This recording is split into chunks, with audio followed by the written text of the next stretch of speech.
નમસ્કાર, ઝી 24 કલાકમાં આપનું સ્વાગત છે અને આપની સાથે હું છું મિત્તલ। મહત્વના સમાચારથી શરૂઆત કરીએ। દક્ષિણ અને મધ્ય ગુજરાતમાં વરસાદી માહોલ યથાવત છે। સવારે દક્ષિણ ગુજરાત બાદ મધ્યમાં પણ ધોધમાર વરસાદ વરસ્યો।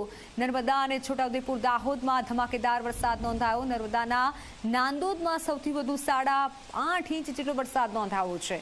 નર્મદાના તિલકવાડામાં 7 ઇંચથી વધુ વરસાદ નોંધાયો। વલસાડના વાપીમાં વરસ્યો છે 6.5 ઇંચ વરસાદ। છોટાઉદેપુરના પાવી જેતપુરમાં 5.5 ઇંચ વરસાદ વરસ્યો।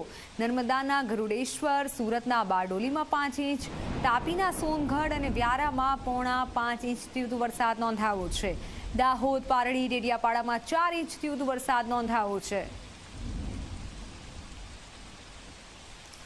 તો દક્ષિણ ગુજરાતમાં જે સતત વરસાદી માહોલ છે, સુરત, વાપી, વ્યારા અને ઓલપાડમાં તોફાની વરસાદના કારણે લોકોને હાલાકી પડી।